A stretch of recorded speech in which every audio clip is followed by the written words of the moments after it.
Hello friends, कैसे हो आप सभी लोग। आई होप कि सभी बहुत अच्छे होंगे और सभी की तैयारी बहुत अच्छी चल रही होगी।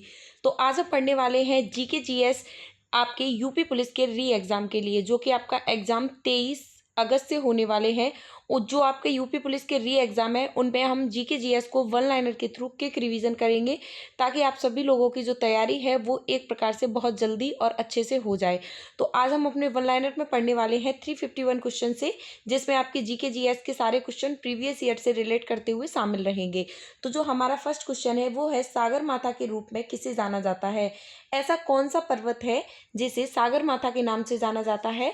तो उसे कौन सा पर्वत कहा जाता है। एवरेस्ट पर्वत को सागर माता के नाम से जाना जाता है। तो कौन सा पर्वत है जिसे सागर माता कहा जाता है। एवरेस्ट को सागर माता के नाम से जाना जाता है। उसके बाद नेक्स्ट क्वेश्चन है, विश्व का कॉफी पोर्ट कहलाता है, यानी पूरे वर्ल्ड में जिस चीज को कॉफी पोर्ट कहा जाता है वो किसे कहा जाता है। तो वो कहा जाता है सेंटोस को। सेंटोस को क्या कहा जाता है, कॉफी पोर्ट के नाम से जाना जाता है। उसके बाद नेक्स्ट क्वेश्चन है, किस पड़ोसी देश के साथ भारत की सर्वाधिक लंबी सीमा है, यानी कि जो भारत की सबसे ज्यादा लंबी सीमा रेखा जो भारत को टच करती है, ऐसा कौन सा देश है जिसकी सीमा रेखा भारत से सबसे ज्यादा क्षेत्रफल की दृष्टि से टच होती है। तो उस देश का क्या नाम है, चीन के साथ में, यानी चीन के साथ में जो एक पड़ोसी देश है भारत का, उसकी सर्वाधिक लंबी सीमा रेखा भारत से टच होती है। उसके बाद नेक्स्ट क्वेश्चन है, भारत में दालों का सबसे बड़ा उत्पादक राज्य कौन सा है। तो ऐसा कौन सा राज्य है जहां पर दालें पूरे इंडिया में सबसे ज्यादा उगाई जाती हैं। तो मध्य प्रदेश में उगाई जाती हैं। तो मध्य प्रदेश दालों का सबसे बड़ा उत्पादक राज्य माना जाता है। उसके बाद है, विश्व में सबसे गहरी झील कौन सी है। तो पूरे वर्ल्ड के अंदर अगर देखी जाए, अगर पूछी जाती है कि पूरे वर्ल्ड में सबसे गहरी झील कौन सी है, तो उस झील का नाम है बैकाल झील। ये कहाँ पर स्थित है, साइबेरिया में स्थित है। तो वर्ल्ड की सबसे ज्यादा गहरी झील कौन सी है, बैकाल झील है, जो कहाँ पर स्थित है, साइबेरिया में स्थित है। उसके बाद नेक्स्ट क्वेश्चन है, ब्राजील धारा है। तो जो ब्राजील धारा है वो कहाँ की है। तो दक्षिण अटलांटिक महासागर की जो शीतल धारा है उसी को ब्राजील धारा के नाम से जाना जाता है। विश्व का 7 अजूबों में सम्मिलित चिचेन इट्जा कहाँ पर स्थित है। तो विश्व के जो 7 अजूबों में शामिल है जिसे चिचेन इट्जा कहा जाता है, ये कहाँ पर स्थित है। तो ये आपका मैक्सिको के अंदर स्थित है। तो चिचेन इट्जा कहाँ पर है, मैक्सिको में है। पूरे वर्ल्ड के अंदर अगर देखे जाए तो 7 अजूबों में इसे शामिल किया गया है। उसके बाद नेक्स्ट क्वेश्चन है, केंद्रीय धान अनुसंधान संस्थान कहाँ पर स्थित है। तो केंद्रीय धान अनुसंधान संस्थान है, ये कहाँ पर स्थित है। तो ये कटक के अंदर स्थित है।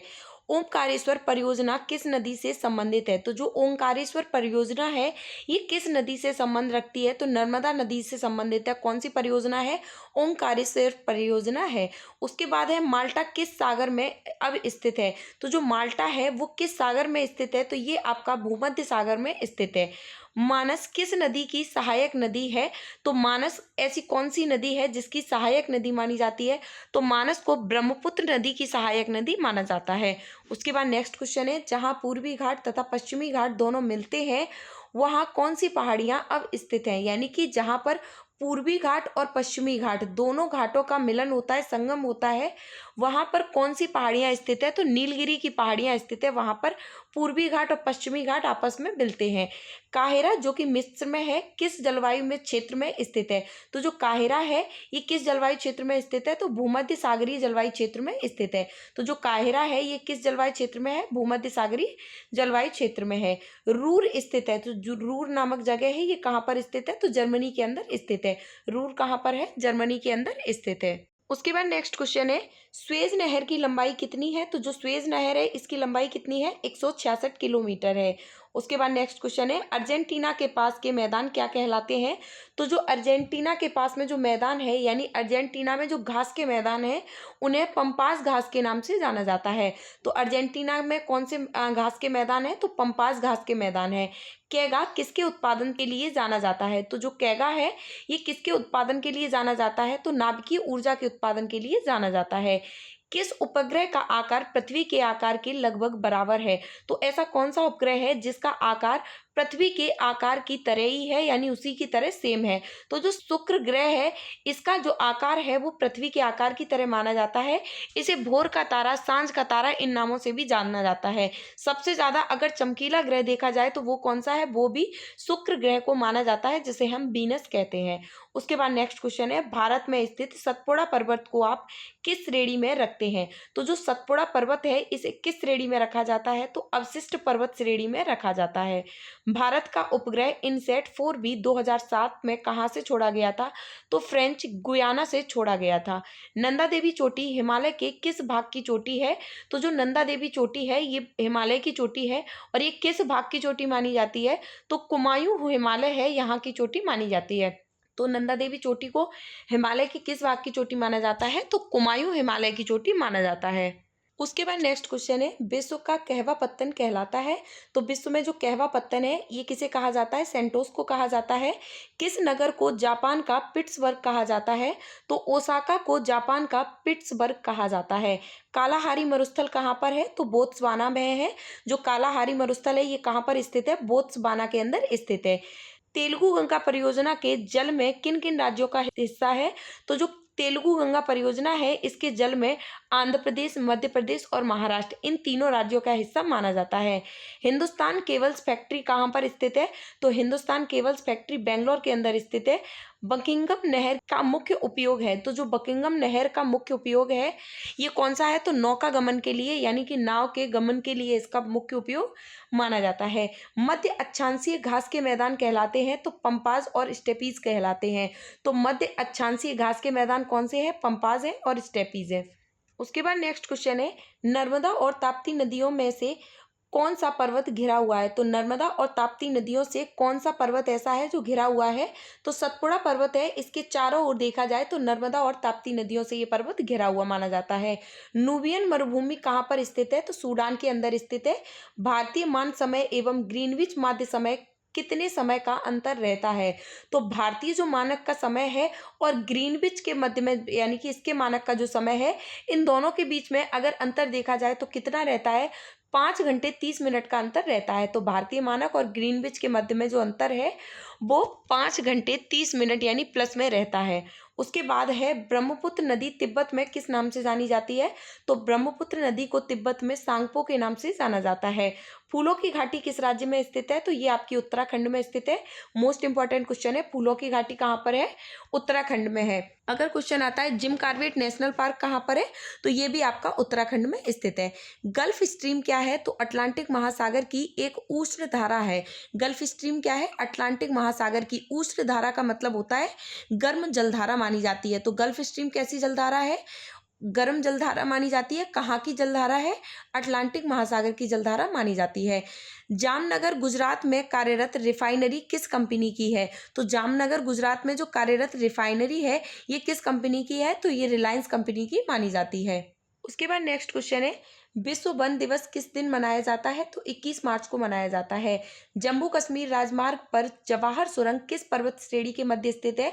तो पीर पांजाल श्रेणी के मध्य में स्थित है। जो जम्मू कश्मीर राजमार्ग पर जो जवाहर सुरंग है ये किस पर्वत श्रेणी में स्थित है? तो पीर पांजाल श्रेणी में स्थित है। लद्दाख एवं जास्कर पर्वत श्रेणियों के मध्य कौन सी नदी प्रवाहित होती है? तो ये सिंधु नदी प्रवाहित होती है। उसके बाद नेक्स्ट क्वेश्चन है, नाइजीरिया की राजधानी क्या है? तो जो नाइजीरिया है इसकी राजधानी अबूजा मानी जाती है। 2001 की जनगणना के अनुसार भारत का सर्वाधिक घना आबादी वाला राज्य कौन सा है? तो 2001 की जनगणना के अनुसार अगर देखा जाए तो पश्चिम बंगाल को रखा गया था। भारत का मौसम मानचित्र किस प्रक्षेप पर बना है? तो मर्केटर प्रक्षेप पर बना हुआ है। भारत का मौसम मानचित्र है ये किस प्रक्षेप पर बनाया जाता है? तो मर्केटर प्रक्षेप पर बनाया जाता है। उसके बाद नेक्स्ट क्वेश्चन है, हवाई द्वीप की खोज किसने की थी? तो जेम्स कुक ने की थी। भारत में किस स्थान पर कॉफी तथा चाय दोनों की खेती की जाती है? तो नीलगिरी की पहाड़ियों पर चाय तथा कॉफी दोनों की खेती की जाती है। विश्व में लौह एवं इस्पात का सर्वाधिक उत्पादन करने वाला केंद्र कौन सा है? तो विश्व में लौह इस्पात का सर्वाधिक उत्पादन करने वाला केंद्र कौन सा माना जाता है? पिट्सबर्ग को माना जाता है। भारत में किस स्थान पर कॉफी तथा चाय दोनों की खेती की जाती है? तो नीलगिरी की पहाड़ियों पर की जाती है। बांदीपुर अभयारण्य किस राज्य में स्थित है? मोस्ट इंपॉर्टेंट क्वेश्चन है। तो ये आपका कर्नाटक राज्य में स्थित है। भारत में क्षेत्रफल की दृष्टि से सबसे बड़ा राज्य कौन सा है? तो राजस्थान को देखा जाए तो भारत में क्षेत्रफल की दृष्टि से सबसे बड़ा राज्य माना जाता है। कोरापुट किस उद्योग के लिए जाना जाता है? तो वायुयान के उद्योग के लिए कोरापुट को जाना जाता है। उसके बाद नेक्स्ट क्वेश्चन है, सागरमाथा के रूप में किसे जाना जाता है? तो एवरेस्ट को सागरमाथा के रूप में जाना जाता है। विश्व का कॉफी पोर्ट कहलाता है, तो सेंटोस को विश्व का कॉफी पोर्ट कहा जाता है। किस पड़ोसी देश के साथ भारत की सर्वाधिक लंबी सीमा रेखा जुड़ती है? तो चीन के साथ में भारत सबसे लंबी सीमा रेखा बनाता है। भारत में दालों का सबसे बड़ा उत्पादक राज्य कौन सा है? तो मध्य प्रदेश को माना जाता है। विश्व में सबसे गहरी झील कौन सी है? तो बैकाल झील, जो कि आपकी साइबेरिया में स्थित है। ब्राजील कैसी धारा है? तो दक्षिण अटलांटिक महासागर की शीतल धारा मानी जाती है। विश्व का 7 अजूबों में सम्मिलित चिचेन इट्जा कहाँ पर स्थित है? तो ये आपका मैक्सिको के अंदर स्थित माना जाता है। उसके बाद नेक्स्ट क्वेश्चन है, केंद्रीय धान अनुसंधान कहाँ पर स्थित है? तो ये आपका कटक में स्थित है। ओमकारेश्वर परियोजना किस नदी से संबंधित है? नर्मदा नदी से संबंधित है। उसके बाद नेक्स्ट क्वेश्चन है, माल्टा किस सागर में अवस्थित है? तो भूमध्य सागर में स्थित है। मानस किस नदी की सहायक नदी मानी जाती है? तो ब्रह्मपुत्र नदी की सहायक नदी मानी जाती है। काहिरा किस जलवायु क्षेत्र में स्थित है? तो भूमध्य सागरीय जलवायु क्षेत्र में स्थित है। राष्ट्रीय पर्यावरण अनुसंधान केंद्र किस स्थान पर है? मोस्ट इंपॉर्टेंट क्वेश्चन है। तो राष्ट्रीय पर्यावरण अनुसंधान केंद्र कहाँ पर है? नागपुर, महाराष्ट्र में स्थित है। किस प्रकार की किरणों से वायुमंडल में ओजोन परत द्वारा हमारी रक्षा की जाती है?